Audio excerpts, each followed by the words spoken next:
Good afternoon, everybody, and good morning to those of you from the States. I think it's about 10 or 9 o'clock there, but anyway, you've all been up for hours. You always are.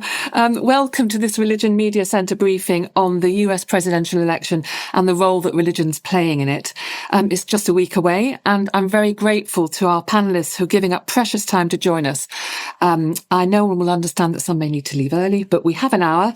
And when we've heard fairly briefly from all of you, I'd like to open up to a general discussion, which I'll attempt to moderate. So please feel free to interject within the bounds of politeness, put your hand up, or message me in the chat box to alert me that you would like to come in. I'm going to just start with a few statistics, if you're all right with that. Robert Jones from the Public Religion Research Institute in the States.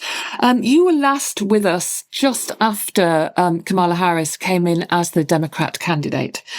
And I wonder, there was obviously, not surprisingly, a bit of a surge in her favour at that point. I wonder what's happened since and whether there's been any significant shifts in the polling that you've done on religion. First of all, thank you all for having me. We just released some new numbers a couple of weeks ago with PRRI's American Values Survey. It's our 15th annual one that we've done in the U.S., and, I think the thing to say is that what's striking about this is that we did see the surge in popularity. There's no doubt, I think, that Kamala Harris is a stronger candidate than Joe Biden was. Having said that, what we're seeing is a coin toss election, and certainly even when we look at religious groups in the country, what is perhaps most remarkable is how little things have changed since 2020. We see roughly the same layout. And just to review, like one of the kind of ways of thinking about the kind of political dynamics in the U.S. is, for really since 1980, you could describe, the voting patterns of religious Americans as white Christian groups tend to lean toward supporting Republican candidates. Non-white Christian groups tend to support Democrats, as do religiously unaffiliated Americans and those who are members of non-Christian groups. So that is the pattern that we're still seeing, and the levels look roughly the same. In our last survey, just real quickly, like those white Christian groups that tend to support Republican candidates really for 50 years are still there. We're finding, and these are among registered voters, white evangelicals 81% support for Trump, white Catholics 61% support for Trump, and white non-evangelical Protestants also 60% support for Trump. And then Christians of color, again, unaffiliated people and non-Christian religious groups, all majority support for Harris. And on the far end, we're showing 83% of African American Protestants on the far end supporting Harris.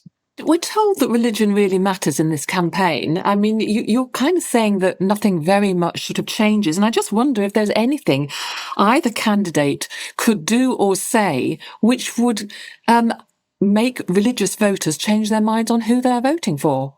Well, I think religion is playing, as it has historically, a little bit more of a prominent role on the Republican side, but it's playing it more in a, what you used to see is a religious candidate, say, presenting their religious credentials, right, to kind of say, I'm one of you. And of course, Donald Trump has really blown up that style of it. I think he's more, instead of saying I'm one of you, he's saying I will protect you. I will protect your interest, and making a very explicit appeal to white evangelical Christians in particular, and particularly white Christians more broadly. But I think that's really the shift in the political landscape in terms of how kind of religion's being used in this particular election. I'm going to completely depart from my running order here because I'm going to go to Galen Carey, Reverend Dr. Galen Carey, who is with the National Association of Evangelicals. I just wonder if you'd like to sort of respond to those headlines that Robert has given us about the patterns among evangelical Christians. Thank you, and thanks for having me on as well. Certainly. There are a lot of religious issues at stake in this election. I think one thing I'd like to clear up at the beginning is that when we talk about evangelical Christians, we're not talking only about white people. but evangelical Christians come from all different races and ethnic backgrounds. The vast majority of evangelical Christians in the world are actually outside the United States, more than 90%. And within the United States, the immigrants are the fastest growing part of the evangelical community. So we have within our association, very broad range of political views. And I think as well, when we ask our leaders to talk about what's important to them, I haven't heard a single one of our leaders say, I'm praying that, President Trump will be elected or that Vice President Harris will be elected. What they're praying about is for peace in the nation and for the restoration of human flourishing and human dignity for all. So those are things that are important, and there are different issues which we can get into about the different candidates. But in general, I think it's important to say that evangelicals are not primarily political. Political identity is not at the top of their list. I suppose it's who calls themselves an evangelical, isn't it? Because I mean, Robert, you would say, I think, that they're a sort of a political grouping. Just explain to us about how your evangelicals and the ones that you sort of poll might differ from the ones that Reverend Carey is talking about. Well, I should say, so in public opinion polling, they're not a political group at all. They're identified religiously, self-identified religiously. So in most political polls, including PRI's, when we're talking about white evangelical Protestants, they are people who identify as white and non-Hispanic, and who identify as Christian. And when we ask them, do you consider yourself to be an evangelical or born again Christian? They say yes. So it's a religious definition, that we're talking about, as well as a kind of ethnic one. And we do that really because in the U.S., even though I think, Galen's right that the NAE and some other umbrella organizations are kind of multiracial groups, but denominations typically have not been multiracial groups. In fact, the NAE is a little bit unusual in that fact in the U.S. of kind of being able to hold together a bigger umbrella. Most denominations are still heavily sorted by race. So that's why sociologists tend to track them by race. Okay, I'm going to come to 2 or 3 people in the UK now, just to because our audience is made up of a lot of people here, obviously. And I wonder whether you might think about this question about what you think we are not seeing from the campaign as somebody who has got feet in both camps. I'm going to start with Jennifer Ewing. You're the spokesperson for Republicans Overseas UK. Just first of all, just tell us how you describe your organisation, and then tell us what you think we don't see. And if it's a religious element in the campaign that we're not seeing, then so much the better. But if it's not, that's fine too. Thank you so much for having me. And yes, I'm a spokesperson and on the board of Republicans Overseas UK, which is the UK arm of Republicans Overseas. We try to make sure that Americans living abroad, in this case, the UK, still remain politically involved, which naturally we find that people who live overseas do still remain very politically involved in their home country of the United States. Interestingly, though, and I'm sure Kristen Wolf of Democrats Abroad, because they do great work on get out the vote, probably better than the Republicans do. But interesting, a lot of overseas people have not tended to vote in the last few elections. So it's a big voting bloc. I believe conservative numbers about 5 million around the globe. Please feel free to correct me, Kristen, if I'm wrong. But I think people are finally starting to pay attention to how important this voting bloc is. I live in central London. For the first time in 20 years, I've started to see signs in people's windows about who they might vote for. There's definitely a lot more sort of social events, debates. I know that we're very busy, obviously, in the lead up to the election, talking about people. But with regards to religion, one thing that I've noticed, especially with the people in our group, is most people have a faith of some kind. I'd say it leans heavily Catholic, maybe 70%. And some of those are actually converted Catholics as adults, above the age of 30. So I find that very interesting. The other thing that that I've noticed, this is completely anecdotal, and I'll leave it to the experts to go on about the facts. A lot of us agreed on a lot of what's going on in the world, which goes back to what someone said earlier, Robert, I believe, which is we just want peace, right? We want a lot of these forever wars to stop, and we want peace. And that's certainly part of the current Trump campaign. Thank you. Kristen Wolf, from the Chair of Democrats Abroad. What are you thinking isn't coming over in the campaign? The UK audience. And let me just say that Democrats Abroad is the official body for the Democratic Party that represents Americans living around the world. And in my case, I represent the UK organization. So I think what's really probably missing in a lot of the dialogue right now is that religion does play a huge role for all Americans. We are still largely identifying ourselves as, people of faith, of many faiths, but still people of faith. And I think for people in the UK where religion perhaps plays a slightly lesser role at times, that can still surprise people. But I think the theme that runs across this particular election is that, we find that religious themes are what, or religious principles are what build the candidates themselves as human beings and as people.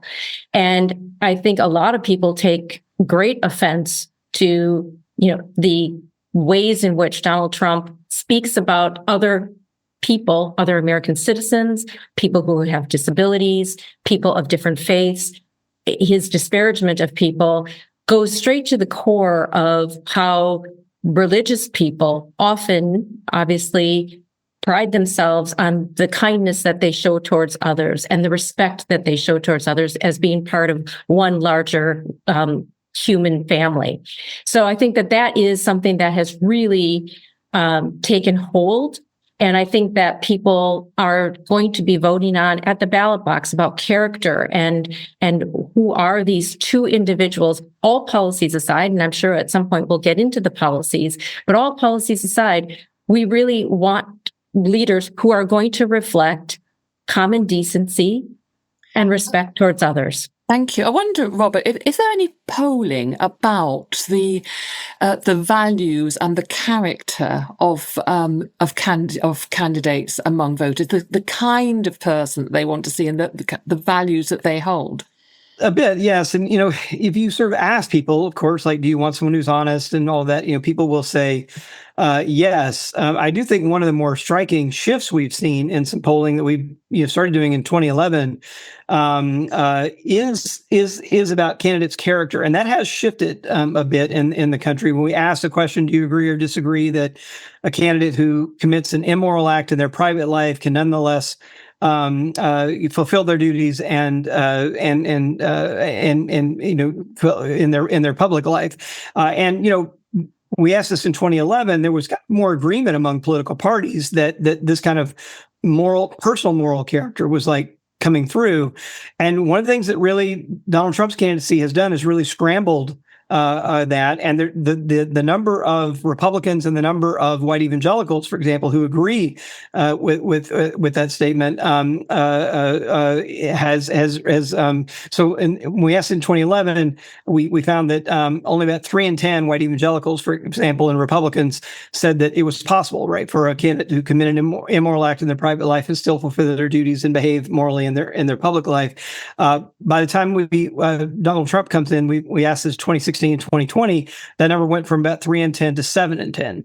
So I think there's been a kind of different yardstick that's been applied here, and a shift really in a political ethic among particularly among white evangelicals, with the kind of trying to cope with a very different candidate in Donald Trump. Thank you. Dr. Sham Shuam, you're at the department, assistant professor in the Department of Political Science at Canisius University in Buffalo, New York. One of the big issues that is coming up in this campaign is about immigration. And I just wonder what you are finding in your research about the attitudes of different religious voters towards this, and indeed whether you think this is going to be one of the sort of litmus tests with voters in the campaign. Thank you for having me. Hope everyone can hear me well. Absolutely. I'm actually glad you brought up the phrase litmus test, because that's something I frequently use when I talk about immigration. I've actually said before that how a country treats immigrants and refugees as a subset of immigrants is a litmus test towards democracy. So absolutely, immigration has a huge role in this election for multiple reasons, not only in how both campaigns are using immigration, right, but also on how that's reflected on the immigrants themselves. So to give you an example of how much intersectionality plays out here, right, is that, when people think about Muslims in America, there's a tendency, and I think globally, to always associate that with Arabs, right? But the reality is that the three of the most populous Muslim countries in the world are in Asia, right? Which is India, Pakistan, Indonesia, Bangladesh, and that kind of thing. So the reason I bring that up is that I think too often when people think about immigrants in America, there's a tendency to also put those immigrants into certain groups of how they might vote. And the difficulty with doing that is there's so much religious diversity, for example, among Asian Americans. But often when Asian Americans are discussed religiously, people only look at Asian American Christians, right? So I'm just bringing that up to say that looking at every community in America and parsing out what their religious beliefs are and how that might affect their stance on immigration is difficult, right? So I'll just put out a few broad patterns, right? I think the question really is about the extent to which, and I know which Americans are likely to Right. Vote on the issue of immigration. What are Donald Trump's messages about immigrants? How are those landing Yes. with voters? Okay, thank you for that clarity. So the thing is that I think we know, hopefully people have been paying attention, that Trump has been really ramping up his rhetoric on immigration, but not in a positive way, right? We saw this in the 2016 campaign when he was really going after Syrians and refugees and creating what the famous British sociologist Stanley Cohen would call a moral panic. Then he didn't really do that in 2020, and he's been ramping it up again, right? So the rhetoric about, and he just said it in Madison Square Garden a few days ago, that Harris is importing the worst criminals, the most mentally deranged, etc. So I think the problem here is, I'm going to say something that may be controversial, but I think it stands, is that if you look at the definition of what nativism is, which is a preference for some type of immigrants over others, and the belief that some immigrants are beneficial to the fabric of the nation, then Trump is absolutely a nativist. He's the same person who said last year in December in New Hampshire that immigrants were destroying the blood of the nation, right? So when a president or a presidential candidate talks about immigration in terms of blood and fabric and things like that, it creates an image in the minds of voters. Now, how does this intersect with religion? Briefly, I'll just say that what we have seen in America, and what's interesting about the Trump campaign, is that he seems to be going after immigrants broadly, not paying attention to religion. In the past, we saw him attack Muslims, but open the door for other people. But a few days ago in a rally, he attacked refugees from the Democratic Republic of Congo who are 100% Christian, right? So why is he attacking Catholic and Christian immigrants and refugees as well? That's problematic. How is this playing, Robert? What's your polling showing about the issue of immigration in this? And could this sort of rhetoric cost Donald Trump votes? Among immigrants in the country for a start, but and different racial groups within the country. Well, I think one of the more remarkable things that Trump has sort of been able to do with the Republican Party is really shift and flip the emphasis on from, if you think about litmus test voting, from abortion to immigration. And we can actually measure this in public opinion polling. So today, if you ask, like, what are more Republicans saying is a litmus test issue for them, that they would not vote for a candidate who doesn't share their views on an issue, they are much more likely to say immigration than abortion. And that's new. So it used to be that abortion was the issue, that they were much more likely. Today, actually, Democrats are much more likely to say that abortion is the litmus test issue for them. So, for example, like today, just to give you the numbers real quickly, if we ask about immigration and abortion, whether they're a litmus test issue, 59% of Republicans say immigration is a litmus test issue. Only 36% of Republicans say abortion is a litmus test issue. And the opposite is true among Democrats. Among Democrats, only 23% say immigration is a litmus test issue, but 56% today say that abortion is a litmus test issue for them, and that's a real sea change in American politics. That's really fascinating, and I wonder. I mean, do you think that might actually? Well, what does that mean for the election next week? I mean, obviously we know why Donald Trump is playing down the abortion issue. Because it's been so unpopular, and particularly among women, among some people and some women. But how do you think that actually might affect how things go next week? Well, I should say it is an unpopular position. We're now looking at, close to 2/3 of the country who say that abortion should be legal in all or most cases. So it is a problematic issue and not just among Democrats, but independents are strongly supportive of abortion rights too. So I think that's one of these ways, playing this down. But it does mean that, this is why you're seeing Trump doubling down, like with these comments, like immigrants are poisoning the blood of the country. It's threat, it's fear. And that's the closing argument that you're seeing. And you're seeing in many cases, the Harris campaign certainly talking about women's rights, but also making kind of more of an economic message as well, that you're kind of seeing on the closing statements. So it's both this kind of threat to rights and democracy, and but both campaigns you see leaning into their, really leaning into their strengths on the home stretch. Can I just add that the NA and World Relief, our humanitarian arm, recently published full-page advertisements in several newspapers around the country, showing the results of our own research on what evangelical attitudes toward immigrants are. They're much more positive than what you hear about in the campaign. And so our message to both, it was a letter to both President Trump and Vice President Harris. Our message was, if you are trying to cultivate our votes, we would like to hear more positive solutions to our immigration issues. I just wanted to say that I think, speaking of religion, and this is an interesting issue that just happened a few days ago. So Puerto Ricans are American citizens. Okay, Puerto Rico is a U.S. territory. They're not immigrants, right? My parents are immigrants from India, but Puerto Ricans are not. And I bring that up because there are 1 million Puerto Ricans, or Boricua, right, in New York City and its boroughs. And they were attacked by Tony Hinchcliffe during the Madison Square Garden rally. The Trump campaign is trying to pull themselves away from those comments. But I think that's going to play out and have some effect, because Puerto Ricans are also deeply religious. And many of them are Catholic, although not all, but most identify as Christian, although there's a very small group growing of Puerto Rican Muslims, but that's a different story.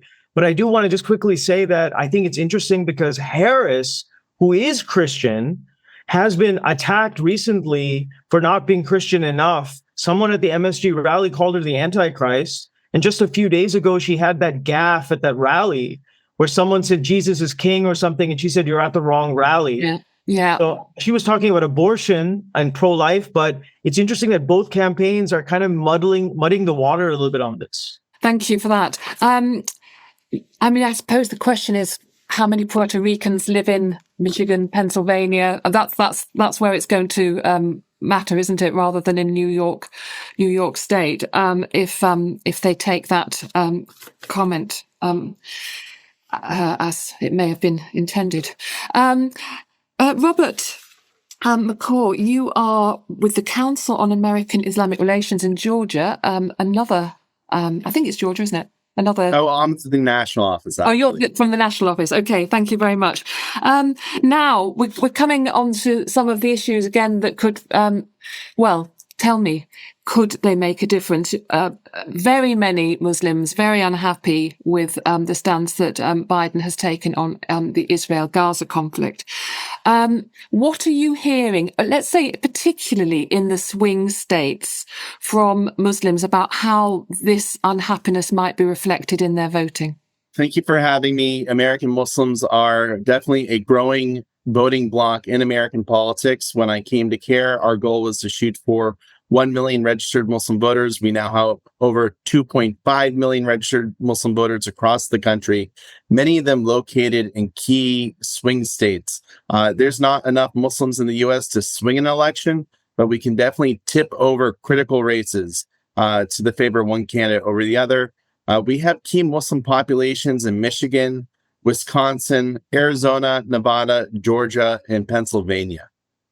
When we did surveys of Muslims last August, right before Biden dropped out, he was only polling at around 7%. Trump was polling at 4%.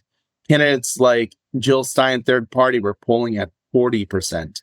Now, when we flash forward to our late August survey of Muslim voters, we have Harris and Stein neck and neck at 29%, Trump hovering around 12%, although we had 18% of undecided voters on that survey. And I have to tell you from experience, a lot of Muslims are hesitant to say that they're actually voting for Trump at the end of.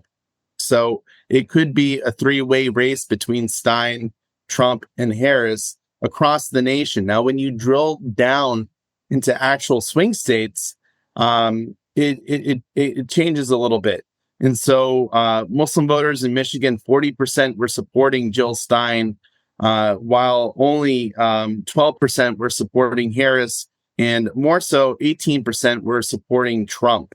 We're actually repeating this survey nationally today and tomorrow, and we should have results coming Friday. So I'd encourage reporters to check their social media feeds on Friday.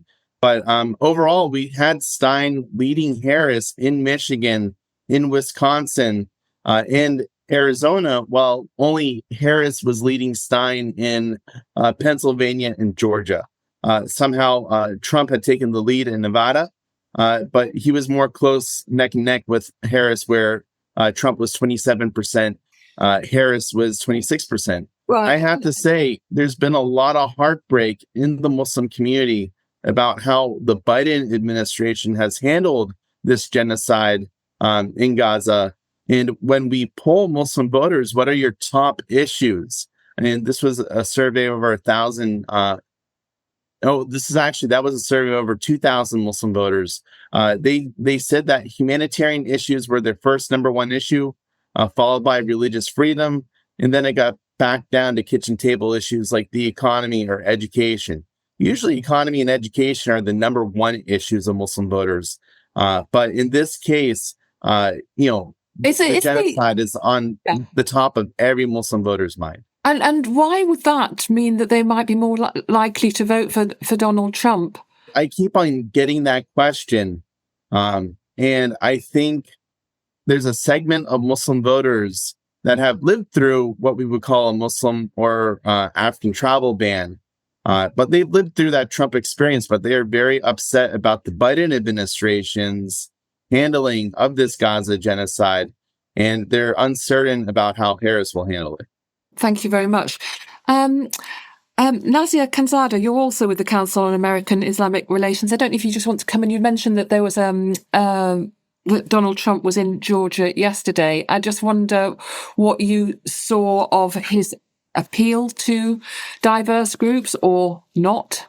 And do you know what? After that, I must ask some questions about Kamala Harris, because isn't it funny? We do tend to concentrate on one of the candidates rather more than the others. Thank you so much. Good morning. So Georgia is a swing state. We have seen both the presidential candidates coming to Georgia. Donald Trump was here yesterday. Kamala Harris has been coming and going even last week. Biden had won by 11,779 votes. We know here in Georgia, we have about 80,000 registered Muslims. And that is quite a low figure, actually, because those are active voters who we have the data for. We don't have the data for inactive voters. So what we know is here in Georgia, Muslims may be deciding which way things go. For Muslims here in Georgia, what's happening in Gaza has been a red line. They believe what's happening in Gaza is a genocide. The death toll is more than 150,000 now. It probably is higher, and that's according to the Lancet Medical Journal. I'm also a member of the Atlanta Multi-Faith Coalition for Palestine. a large group of faith leaders, more than 110 actually, signed a letter calling on the Biden campaign for an arms embargo. And that's that's a very important issue to Georgia voters. Thank you very much. Now, I wonder, Robert, whether you could sort of reflect on the Jewish vote, which tends to be Democrat, but I think is also in certain quarters very critical of the current Biden administration. Can you tell me what's happening with Jewish voters at the moment? Sure. Yeah. So we're seeing the prevailing, patterns, stay with us. I mean, typically what we've seen, in the past is something like 2/3 of to 70% of Jewish Americans voting for Biden in the past. Our latest poll shows a little bit down from that. It's a little more than 6 in 10 among registered voters, but still leaning heavily toward Harris. I should just say though, the sample sizes here are fairly small. So we're looking at a kind of plus or minus 10 percentage point at the national registered voter level here. So should take that number, with a grain of salt. It could very well be, up or down right from that number. Thank you very much. I mean, Kristen, it's almost impossible, isn't it, to break into the noise that there is around the Republican candidate on news outlets, both in the States and here. How is Kamala? How is she doing it? I mean, what is it that she has to do to make sure that she gets as much attention, perhaps, as she needs? Well, let me just start by saying it has been difficult because there is so much that comes out on a daily, sometimes hourly basis out of the Trump campaign that shocks the conscience. And so that tends to dominate the headlines. But that's been the same since largely 2016. And, the reference to the Madison Square Garden event is just yet another example.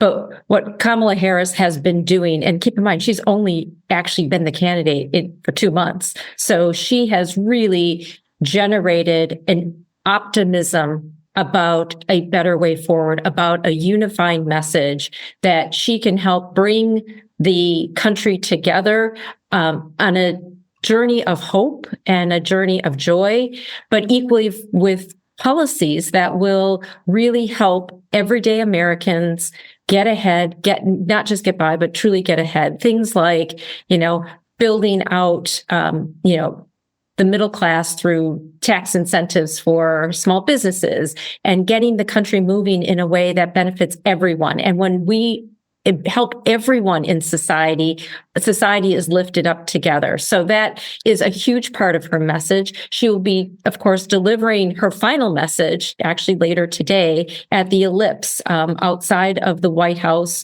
where Donald Trump on the 6th of January did his final step in inciting the overturn and the attempt to overturn the certification of the election in 2020.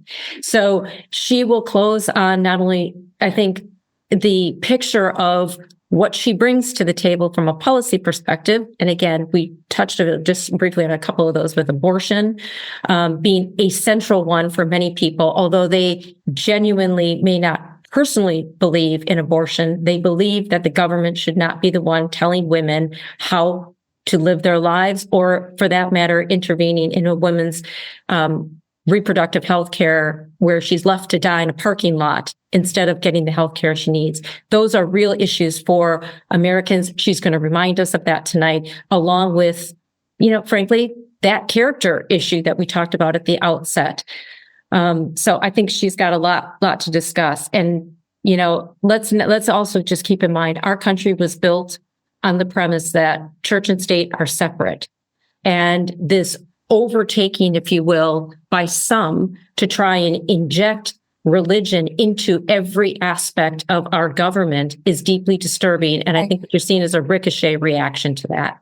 Gail and Kerry, some of the optics of the campaign, and whether you're with the brandishing of crucifixes in Madison Square Gardens, people laying hands on Donald Trump? Well, I can comment on these expressions of religiosity and political campaign events.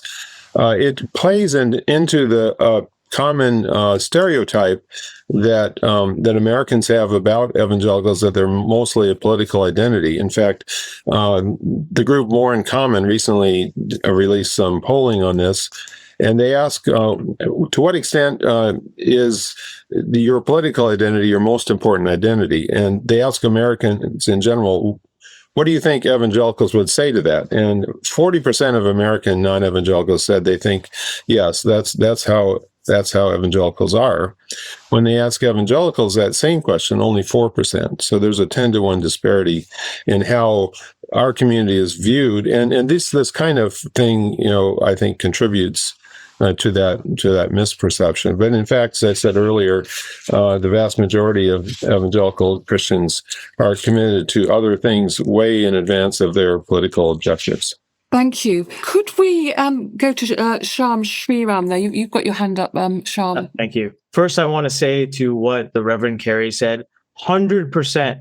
We know since the 1950s, the number one political predictor in the United States is partisanship.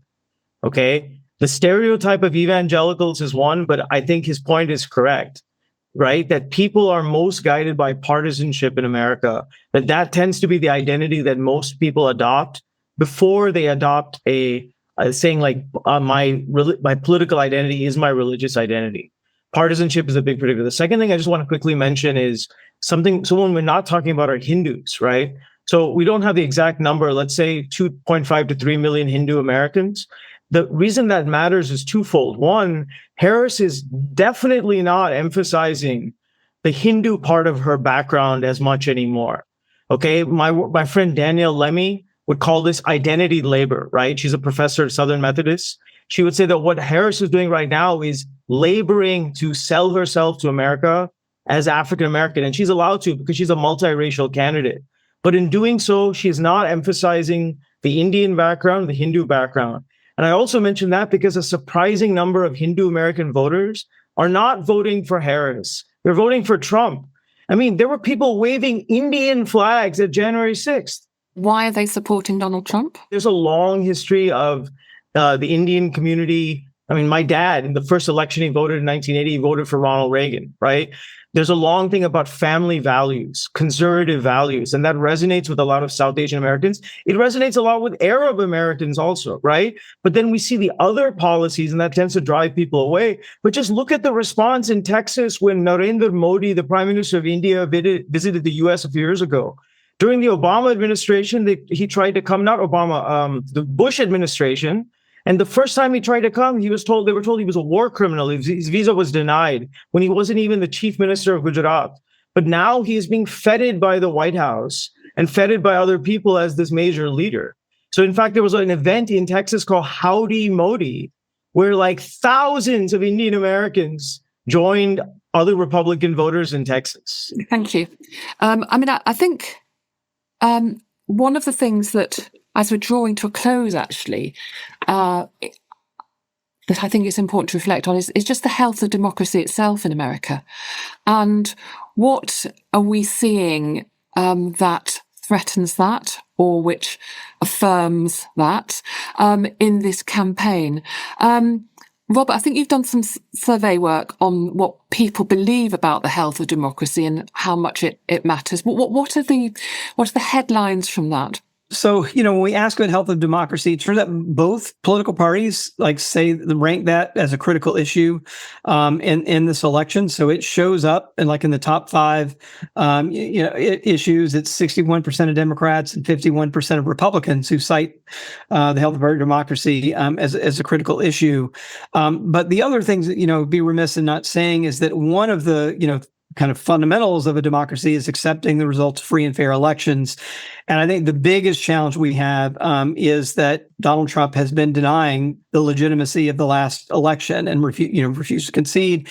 And today we see the effects of that. And I think if there's something that's kind of keeping me up at night and really worried about the health of our democracy, it's that we still have about 6 in 10 Republicans today who believe, the falsehood that the election was stolen from President Trump. And so that does not bode well when one of our two political parties, a majority of that group, is going into the next election thinking that the last one was illegitimate. It doesn't bode well for kind of accepting the legitimacy of the current election. So that I'm pretty worried about. Robert, thank you ever so much for joining us. I know that you have to go now. Robert McCaw, you want to come in there? Yeah, just one point about Muslims as voters. We might be seeing a realignment in this election, and we won't know until the exit polls come out. But back in 2000, the majority of Muslims voted for George Bush because of his administration's policies on the Iraq War and the invasion of Afghanistan. We saw a seismic shift of Muslim voters start voting for the Democratic Party. In the last presidential election, 80% of Muslim voters did vote for Biden. And we saw that drop down to less than 7% supporting him before he dropped out of that race. And when we look at Muslims as voters, the majority of them continue to say they're moderate on social issues and fiscal issues. They're slightly more conservative on social issues and slightly more liberal on fiscal issues. They are a mixed bag when it comes to as a voting constituency. And it really, I think when we talk about the health of democracy, no party should take for granted any constituency, especially when they could go either way. And so I think it's really helpful and healthy when parties are reaching out to Muslim voters and engaging them on their issues, because I still think they're at play. I don't think they've necessarily just settled into one political space. And so, again, with this many voters in Michigan and other tight races, it really remains to be seen, but it's going to be very interesting. Thank you. I'd like to come to Kristin and Jennifer briefly on this question about, the health of democracy and your members' concerns about whether this election will be fair. Kristin, do you want to come in first? I would, because I'd like to build on the comments that were made earlier about the denial of the results of the 2020 election, because the Trump campaign is already laying the groundwork to deny the results of the 2024 election if the election doesn't go the way that they want. And that is deeply disturbing.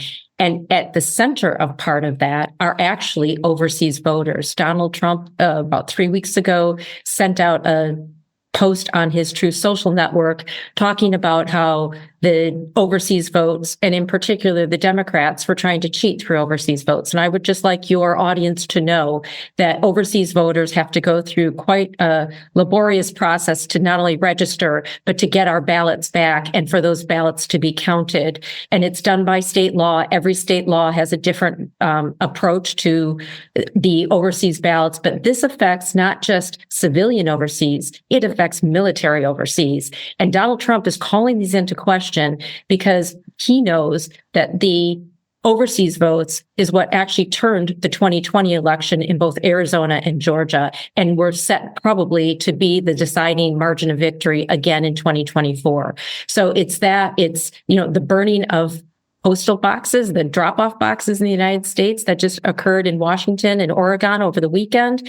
I mean, these are really serious things. And I think it's something that all Americans, regardless of your political stripes, this is your moment to really stand up and support democracy, support the one and only candidate that is running in this race, which is Kamala Harris, who will ensure that democracy prevails. Donald Trump has a very different view of our American politics, and it's time to put it to bed. Thank you. Jennifer Ewing, I will let you respond to that. Okay, a couple of things. Going back to the comment about democracy, and I guess Robert said 6 in 10 Republicans still think that there was something wrong with the 2020 election, or that they don't believe it was a fair election. One thing I would want to point out, and I do believe Joe Biden won. I'm not an election denier in any way, shape, or form. However, I think some of those numbers are not all January 6th rioters. I think some of them come from the fact that since, for example, we've seen the Twitter files that showed that the U.S. 2020 election, along with COVID-19, are two of the most censored events in modern history. I think Republicans are just quite sensitive to the fact that censorship in the past, whether it be the Hunter Biden laptop or just certain Trump views, had in social media been blocked. I mean, we know that because even Mark Zuckerberg has said he was involved in it. So that's just one thing I would want to say. With regards to the overseas voters, I think that the Democrats do have a better shot at that. I think probably 2/3 of overseas voters are college educated. We know that the Democrats do better with college educated people. So they most certainly have an edge there. And Kristen's right. It's a laborious process to get set up to vote overseas. So I don't know how the cheating is going to take place there. The other thing President Trump did say to overseas voters is that he's going to end the double taxation. And while that might not make a huge difference in the United Kingdom because we're so heavily taxed here, it would be helpful to Americans that want to go live and work in Dubai or Hong Kong or these other low tax states. My point really was about the health of democracy, and a sizable proportion of Republicans think that the election was stolen, that there's a chance it will be stolen again, and that it would be legitimate to resort to violence if President Trump didn't get their way. Now, but those are some of the people that that if you don't represent are in your camp, as it were. I mean, so do you have fears about a free and fair election? I think in every election, probably in every country, you will see bad actors getting involved, whether it's from other countries, whether it's last time I mentioned, social media. But look, what I really am hoping for, obviously I'm hoping for the Republicans to win, but if Kamala Harris does win, I hope she wins by a landslide, because what we don't want is for this sort of, it's so close, and then it drags out, well beyond November 5th for days. I really would not like to see that. But I wholly condemn any violence on any side, in relation to any political act. Never acceptable. Thank you very much. Galen Carey, you want to come in, and I've got a question for you as well. So if you say what you want, and then I'll ask my question, and then we're just about through, I think we're just about up to the hour. Thank you. Sure. The health of our democracy is a huge concern to us. For evangelical Christians, human dignity is a key value. And so one of the things that troubles us is the fact that a surprising number of people say they think the country would be better off if the people of the other party just disappeared or even died. We think that's alarming. So what we're encouraging our members to do is to reach out across the political divides. We have a podcast series called Difficult Conversations, which tries to stimulate people to reach out and have these conversations within their church or within their community across the different divides, and to build more understanding. Because there's so much we have in common and so many common concerns and interests that are just being ignored because of this divisiveness. And how do you think religious groups can, after the election, whatever happens, I mean, what sort of call can they put out? How might they get listened to, and saying, or will they say, look, peace now, whatever, let's come together. It's been such a poisonous and difficult campaign. First of all, patience as the votes are counted. And we know that because of state laws in some places, it'll take a while to count the votes. That doesn't mean there's fraud going on. Secondly, the respect for the election officials who, under great duress, are doing an amazing job in putting on these elections. Then third, certainly a rejection of violence. And as I said, reaching out across lines to try to build bridges of understanding.